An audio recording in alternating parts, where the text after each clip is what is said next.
Hello students. तो कैसा लगा आपको ये मैजिक? आई नो आपको भी पता है कि कोई मैजिक नहीं है। ये जो स्ट्रॉ है, देखिए कैसे घूम रहा है।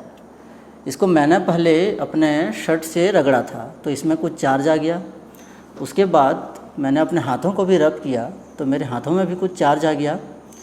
तो ये दो चार्ज के बीच लगने वाला फोर्स है जिसकी वजह से ये जो है घूम रहा है। लेकिन सैकड़ों साल पहले जब इस फोर्स के बारे में लोगों को नहीं पता था तब उनको ये मैजिक ही लगता होगा। सन 1646 में सर थॉमस ब्राउन ने पहली बार ये जो घटना है यहाँ पर जब उन्होंने इलेक्ट्रिक शब्द का प्रयोग किया, उन्होंने कहा कि चीज़ें जो है इलेक्ट्रीफाइड हो जाती हैं। उसके बाद से ही वैज्ञानिक ये जानने में लग गए कि ये जो इलेक्ट्रिक फोर्स होता है, इलेक्ट्रोस्टैटिक फोर्स होता है, इसकी प्रकृति क्या होती है। 18वीं शताब्दी की शुरुआत में वैज्ञानिकों को ये लगने लगा था कि ये जो इलेक्ट्रोस्टैटिक फोर्स है इसका मान दूरी के साथ कम होने लगता है। 18वीं शताब्दी के मध्य में इंग्लैंड के एक वैज्ञानिक थे, जोसेफ प्रिस्ले। उन्होंने कहा कि जो फोर्स है ये न्यूटन के गुरुत्वाकर्षण के नियम के जैसे ही दूरी के वर्ग के व्युत्क्रमानुपाती होता है। लेकिन उन्होंने कहीं पर भी इसकी व्याख्या नहीं करी, ना ही उन्होंने इसको पब्लिश किया था। उसके बाद 18वीं शताब्दी के अंतिम के कुछ साल सन 1785 फ्रांस के एक वैज्ञानिक थे, चार्ल्स ऑगस्टिन डी कुलाम। उन्होंने ये बताया और पब्लिश किया कि दो चार्ज के बीच लगने वाला बल उनकी दूरी के वर्ग के व्युत्क्रमानुपाती होता है। साथ ही वो जो बल है वो दोनों आवेशों के गुणनफल के अनुक्रमानुपाती होता है। इस तरह से उन्होंने जो है इसकी व्याख्या करी और इसको जो है पब्लिश किया, और इस तरह से कूलाम का नियम जो है दुनिया के सामने आया और हम जो है आज उसी कूलाम के नियम को पढ़ते हैं। तो ये जो कूलाम का नियम है ये इतना महत्वपूर्ण क्यों है? देखिए, पृथ्वी में जो भी हमारे द्वारा गतिविधियाँ होती हैं उनमें दो बलों का स्थान सबसे ज़्यादा महत्वपूर्ण है। पहला गुरुत्वाकर्षण बल और दूसरा है विद्युत बल। और विद्युत बल को समझने की जो शुरुआत हुई वो कूलाम के नियम से होती है। आज इलेक्ट्रिसिटी को समझने का एक जो सफ़र चल पड़ा है, हम जिस सफ़र में हैं वहाँ पर जो कूलाम का नियम है वो एक मील का पत्थर साबित हुई। बहुत सारे ऐसे उपकरण हैं और बहुत सारे सिद्धांत हैं जहाँ कूलाम के नियम की बहुत ही उपयोगिता है।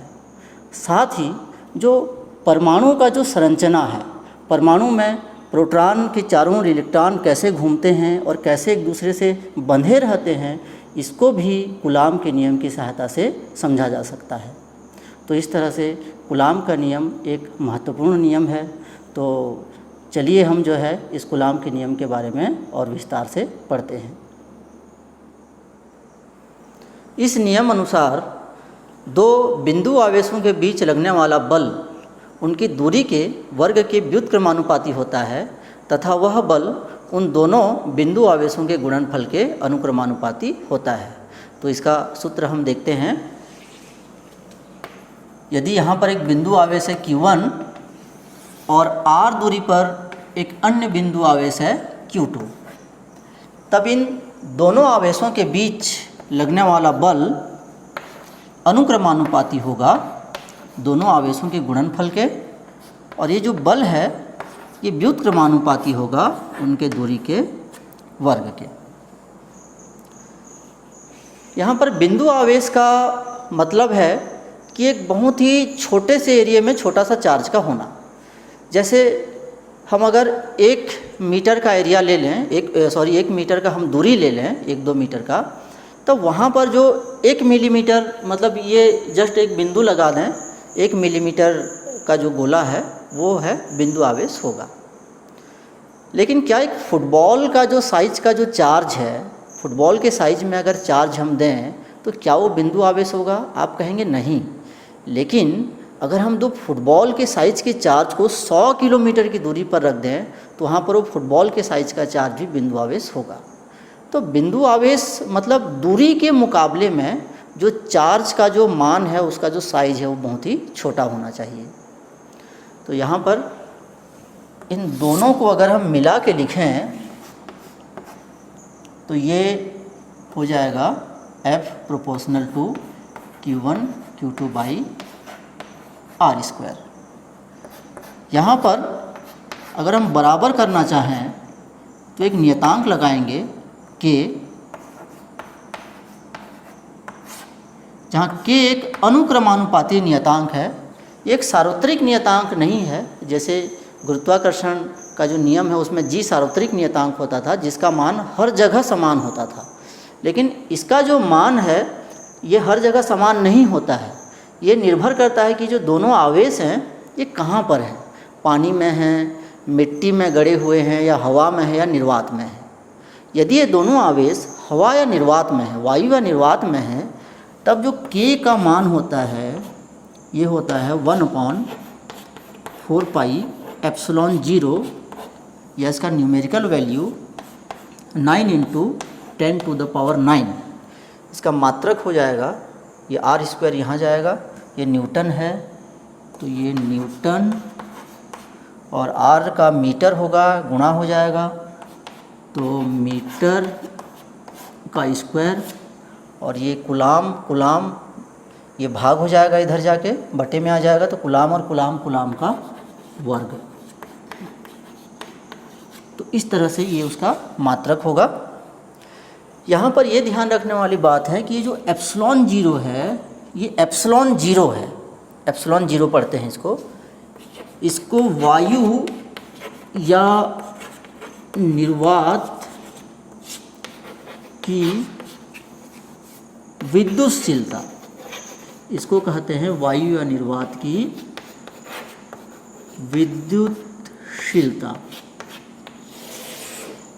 इसके बारे में हम आगे और भी डिटेल में पढ़ेंगे, फ़िलहाल हम कूलाम के नियम को ही देखते हैं। तो ये कूलाम का नियम है, इस रूप में हम कूलाम के नियम को लिख सकते हैं। अब हम कूलाम के नियम के सदिश रूप को देखते हैं। मुझे पता है आप में से कई सदिश रूप कहने से, सदिश का नाम सुनने से घबरा जाते हैं, लेकिन सदिश बहुत ही इम्पॉर्टेंट है। दिशा रहित कोई भी काम नहीं होता, जीवन में भी जब दिशा ना हो तो फिर कोई भी काम जो है सक्सेस नहीं होता है। उसी तरह फिजिक्स में भी दिशा का बहुत ही महत्व है। फिजिक्स में कुछ क्वांटिटीज़ होती हैं जो कि अदिश होती हैं, कुछ सदिश होती हैं। जैसे कि हम द्रव्यमान को ले लें तो द्रव्यमान एक अदिश राशि है। यदि 5 किलो आलू हम कह रहे हैं तो 5 किलो आलू कह देना पर्याप्त है, हमें ये नहीं बताना पड़ेगा कि 5 किलो आलू का दिशा क्या है। लेकिन अगर हम बल की बात करें तो बल की दिशा बतानी आवश्यक है। यदि आप ऊपर की ओर किसी चीज़ को उठाना चाह रहे हैं तो आपको ऊपर की ओर बल लगाना पड़ेगा। अगर आप नीचे की ओर लगाएंगे तो फिर वो ऊपर की ओर उठाने में उसको नहीं उठेगा, वो मुश्किल होगा वो। तो यहाँ पर जो इलेक्ट्रोस्टैटिक फोर्स है ये बल है और इस बल की एक दिशा होती है। तो यहाँ पर हम इसका सदिश रूप देखते हैं, इलेक्ट्रोस्टैटिक फोर्स का हम सदिश रूप देखते हैं यहाँ पे।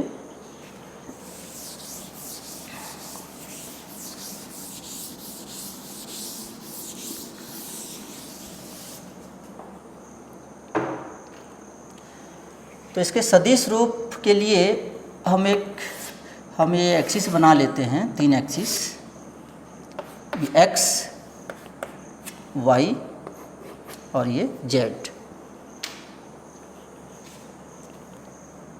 एक त्रिमी आकाश है जिसमें 3 एक्सिस इस तरह से हैं, एक्स, वाई, जेड। यहाँ पर 2 बिंदु हैं। पहला बिंदु है R1 ए बिंदु है पहला, और दूसरा बिंदु है बी। ये मूल बिंदु है, मूल बिंदु से बी को भी मिला देते हैं।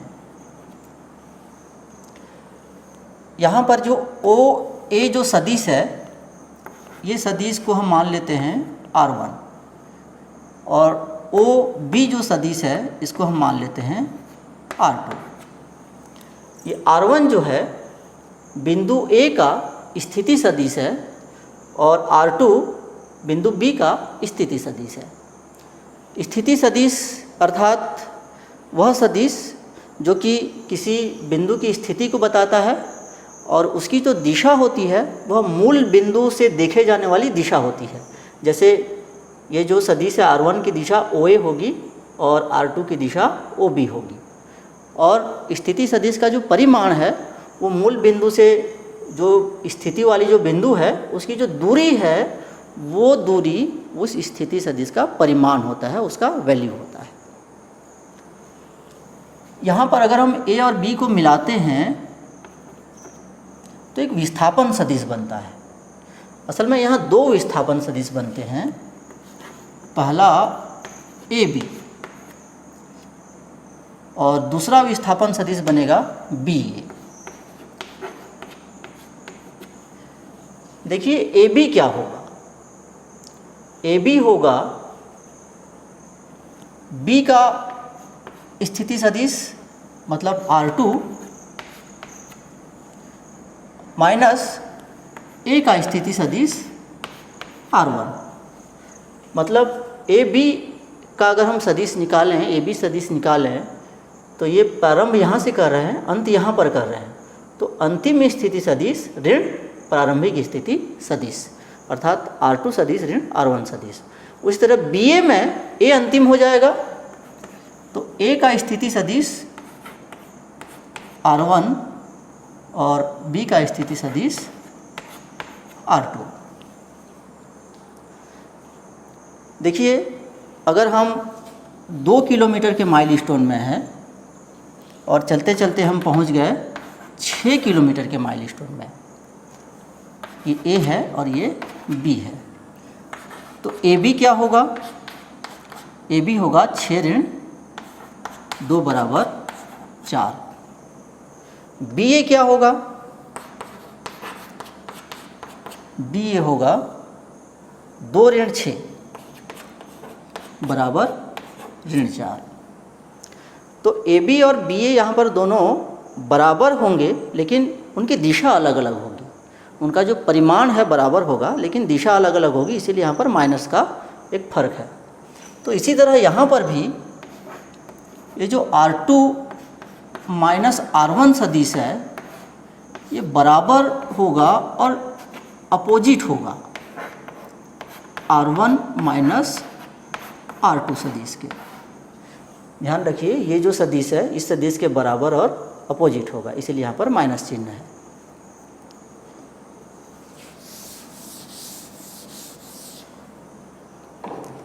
अब हम बिंदु A पर एक आवेश को रखा माने, बिंदु आवेश को रखा माने Q1 को, और बिंदु B पर एक अन्य बिंदु आवेश को रखा माने Q2 को। यहाँ ध्यान रखिए कि यहाँ जो Q1 और Q2 बिंदु आवेश हमने लिया है, हम मान लेते हैं कि वे दोनों समान प्रकृति के हैं, अर्थात या तो वे दोनों धन धन या फिर ऋण ऋण हैं। तब Q2 आवेश पर Q1 आवेश के कारण लगने वाला बल को अगर हम F21 से दिखाएं, देखिए यहाँ 21 दिखाने का मतलब क्या है, दूसरे आवेश पर पहले आवेश के कारण लगने वाला बल F21। तो ये क्या होगा, कूलाम के नियम के अनुसार यदि ये वायु या निर्वात में है ये सारा व्यवस्था, तो K और दोनों आवेश का गुणनफल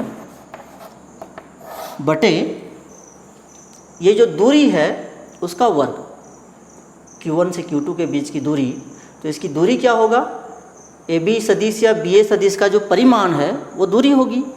तो यहाँ पर हम AB सदिश ले लेते हैं, Q1 से Q2 ले रहे हैं तो Q2, तो AB सदिश का जो परिमाण है वो हो जाएगा R2 सदिश माइनस R1। इसका परिमाण को इस तरह से लिखेंगे मापांक के रूप में, और ये उसका वर्ग। ये जो सदिश है ये उसका वर्ग, सदिश जो है उसका परिमाण इस तरह से हम लिखेंगे, और उस सदिश का जो परिमाण है ये दूरी होगी, और इस दूरी का हम वर्ग कूलाम के नियम के अनुसार लिखेंगे। तो ये Q2 आवेश पर Q1 आवेश के कारण लगने वाला बल होगा, लेकिन इस बल की अभी दिशा नहीं है, ये एक अदिश राशि है फिलहाल। अब इस बल की दिशा क्या होगी, तो देखिए अगर ये समान प्रकृति के हैं तो Q2 पर Q1 इस दिशा में बल लगाएगा, धकेलेगा, समान प्रकृति के हैं तो ये दिशा क्या है? ये दिशा है AB दिशा, ये AB दिशा है। तो जो AB सदिश है उसकी दिशा को हमें यहाँ पर लेना पड़ेगा। तो AB सदिश की दिशा को लेने के लिए हम क्या करते हैं, AB सदिश के एकांक सदिश को लेते हैं। किसी भी सदिश के यदि हम एकांक सदिश को किसी क्वांटिटी से गुणा कर देते हैं तो उस क्वांटिटी में उस सदिश की दिशा आ जाती है, और चूंकि एकांक सदिश का परिमाण जो है उसका जो वैल्यू है 1 होता है तो उस क्वांटिटी के परिमाण में कोई भी फर्क नहीं पड़ता है। तो यहाँ पर AB सदिश का हम AB सदिश का हम एकांक सदिश ले लेते हैं। इसका एकांक सदिश क्या होगा? R2 सदिश माइनस R1 सदिश में इस तरह से कैप लगा देंगे। देखिए किसी भी सदिश को किस तरह से लिख सकते हैं कि यदि सदिश कोई A है तो इसको हम कैसे लिखेंगे? सदिश A का परिमाण और सदिश A का एकांक सदिश, इस तरह से भी हम जानते हैं, लेकिन कोई सिंगल वर्ड है तो तभी इस तरह से लिखेंगे। ये प्लस माइनस के फॉर्म में है तो इस तरह से नहीं लिख सकते हम।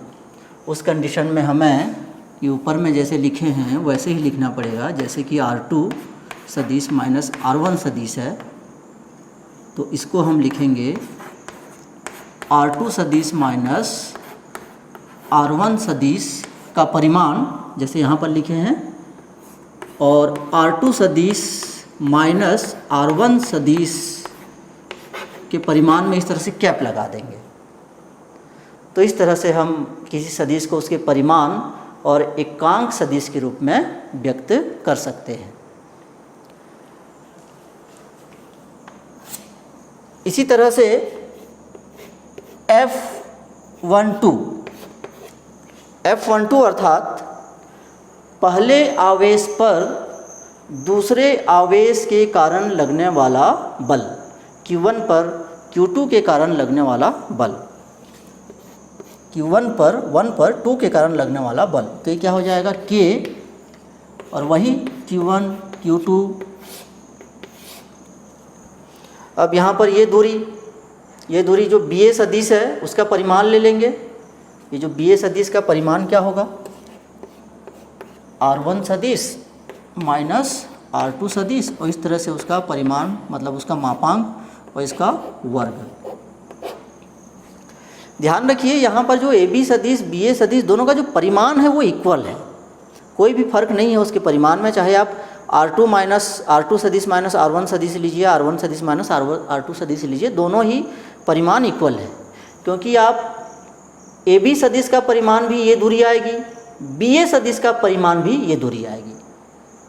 अगर 10 सेंटीमीटर है तो यहाँ से यहाँ नापेंगे तो भी 10 सेंटीमीटर, यहाँ से यहाँ नापेंगे तो 10 सेंटीमीटर, मतलब ये जो परिमाण है ये इक्वल होगा, ये नीचे की जो क्वांटिटी है ये इक्वल होगी।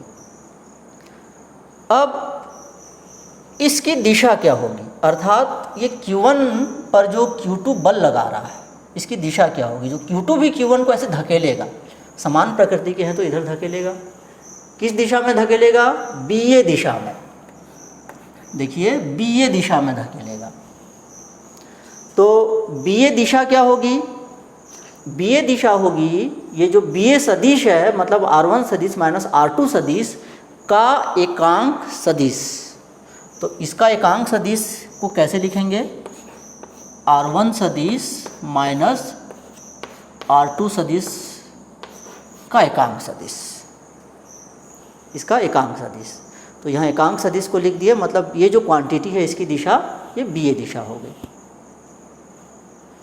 कई सारे बुक्स में देखिए यहाँ पर इस रूप में ना लिख के R21 या R12 इस रूप में लिखा है। यहाँ पर जो है R21 या R12 के रूप में लिखा है, लेकिन हमें थोड़ा कन्फ्यूज़न हुआ कि हम R21 लिखें या R12 लिखें, क्योंकि कुछ बुक में R21 लिखा है, कुछ बुक में R12 लिखा है। तो इसी कन्फ्यूज़न से बचने के लिए हमने सोचा कि उसके जेन्युइन फॉर्म को रखते हैं, ताकि ये सारा चीज़ जो है हमें याद रखना ना पड़े। तो आप इस फॉर्म में लिखेंगे तो कोई भी नंबर आपका नहीं कटेगा और आप इस कन्फ्यूज़न से भी बच जाएंगे। तो चलिए इसको हम अब आगे बढ़ाते हैं। तो यहाँ एकांक सदिश को हम अलग रूप में लिखते हैं। ये देखिए एकांक सदिश का यहाँ पर हम अगर देखें क्या मान होगा, ये जो क्वांटिटी है, ये जो परिमाण है, इसको अगर हम पक्षांतर कर दें तो ये हो जाएगा, यहाँ भाग हो जाएगा ये,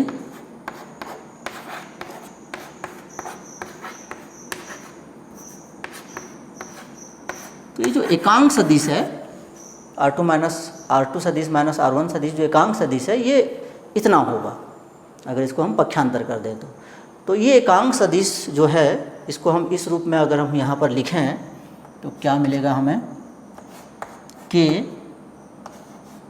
Q1 Q2,